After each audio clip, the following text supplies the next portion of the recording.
হরে কৃষ্ণ। সবাই শ্রী শ্রী শরৎতুল্লা একাদশী ব্রত মাহাত্ম শ্রবণ করুন। মাঘ মাসের কৃষ্ণপক্ষে শরৎতুল্লা একাদশী মাহাত্ম ভবিষ্যত্তর পুরাণে বর্ণিত আছে। যুধিষ্ঠির মহারাজ বললেন, হে জগন্নাথ, মাঘ মাসের কৃষ্ণপক্ষের একাদশীর নাম কি, বিধি বা কি, ফল কি, সবিস্তারে আমাকে বলুন। ভগবান বললেন, এই তিথি শরৎতুল্লা নামে জগতে প্রসিদ্ধ।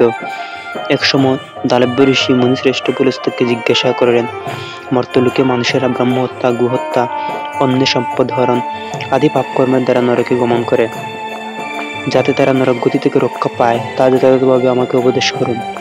অনায়াসে সাধন করা যায় এমন কোনো কাজের মাধ্যমে যদি তাদের এই পাপ থেকে উদ্ধারের কোনো উপায় থাকে তবে তা বলুন। ঋষি পুলস্ত বললেন, হে মহাভাগ, তুমি একটি গোপনীয় উত্তম বিষয়ে প্রশ্ন করেছ। মাঘ মাসে সূচি, জিতেন্দ্রী, কাম, ক্রোধ আদি শূন্য হয়ে স্নানের পর সর্বদেবেশ্বর শ্রীকৃষ্ণের পূজা করবে। পূজাতে কোনো বিঘ্ন ঘটলে কৃষ্ণ নাম স্মরণ করবে। রাত্রিতে অর্চনান্তে হোম করবে। তারপর চন্দন ও গুরু কর্পূর ও শর্করা প্রভৃতি নৈবেদ্য প্রস্তুত করে ভগবানকে নিবেদন করবে। কুষ্মাণ্ড, নারিকেল অথবা একসাথে গুবাক দিয়ে অর্ঘ্য প্রদান করবে। কৃষ্ণ কৃষ্ণ কৃপালাস্তম গতিনাং গতির্ভব ইত্যাদি মন্ত্রে শ্রীকৃষ্ণের পূজা করতে হয়। কৃষ্ণ আমার প্রতি প্রীত হন বলে যথাশক্তি ব্রাহ্মণকে জলপূর্ণ কলস, ছত্র, বস্ত্র, পাদুকা, গাবি ও তিলপাত্র দান করবে। স্নান দানাদি কার্যে কালে তিল অত্যন্ত শুভ। হে দ্বিজোত্তম, ওই প্রদত্ত তিল থেকে পুনরায় যে তিল উৎপন্ন হয় তত বছর ধরে দানকারী স্বর্গলোকে বাস করে। তিল দ্বারা স্নান, তিল শরীরে ধারণ, তিল জলে মিশিয়ে তা দিয়ে অর্পণ, তিল পূজন এবং তিল দান, এই সর্বপ্রকার বিধিবিধানে সর্বপাপ বিনষ্ট হয়ে থাকে। এজন্যই এই একাদশী নাম শরৎতুল্লা। হে যুধিষ্ঠির, এককালে নারদ এই একাদশী সম্পর্কে জানতে চাইলে আমি যে কাহিনী বলেছিলাম তা শ্রবণ করো। পুরাকালে মর্তলোকে ব্রাহ্মণ নিবাস করত। সে প্রত্যেক ব্রত আচরণ ও দেবপূজা করেছিল। উপবাস ক্রমে তার শরীর অত্যন্ত ক্ষীণ হয়ে গিয়েছিল। সেই মহাসতী ব্রাহ্মণী অন্যের কাছ থেকে দ্রব্যাদি গ্রহণ করে দেবতা, ব্রাহ্মণ ও কুমারীদের বক্তব্যে দান করত, কিন্তু কখনো ভিক্ষুকে ভিক্ষা দান, ব্রাহ্মণকে অন্নদান করেনি। এইভাবে বহু বছর অতিক্রান্ত হলো। আমি চিন্তা করলাম, কষ্টসাধ্য বিভিন্ন ব্রত করার ফলে ব্রাহ্মণের শরীর শুকিয়ে যাচ্ছে। সেও যথাযথভাবে বৈষ্ণবদের অর্চনা করছে, কিন্তু তাদের পরিতৃপ্তির জন্য কখনো অন্নদান করেনি। তাই আমি একদিন এক কাপালিকা রূপ ধারণ করে তামার পাত্র নিয়ে তার কাছে ভিক্ষা প্রার্থনা করলাম। ব্রাহ্মণী বলল, হে ব্রাহ্মণ, তুমি কোথা থেকে এসেছো, কোথায় যাবে তা আমাকে বলো। আমি বললাম, হে সুন্দরী, আমাকে ভিক্ষা দাও। তখন সে ক্রুদ্ধ হয়ে আমার পাত্রে একটি মাটির ডেলা নিক্ষেপ করলো। তারপর আমি সেখান থেকে চলে গেলাম। বহুকাল পরে সেই ব্রাহ্মণী ব্রত প্রভাবে সশরীরে স্বর্গে গমন করলো।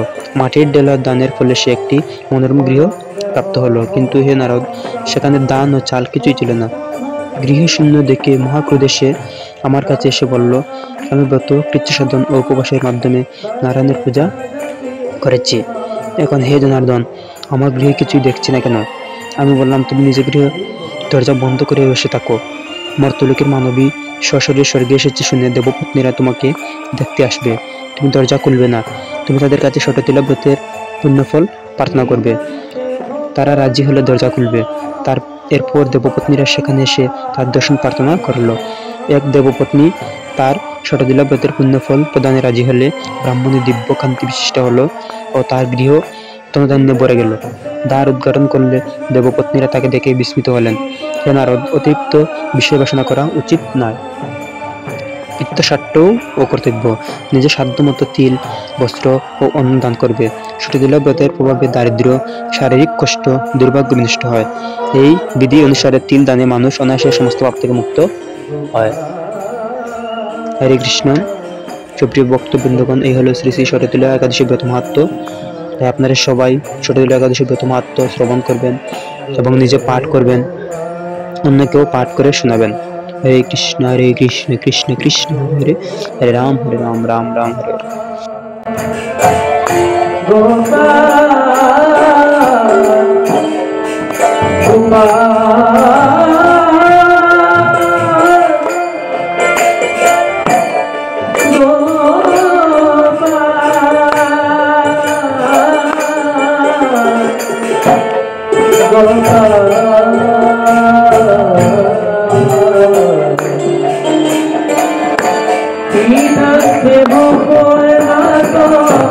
গোপাল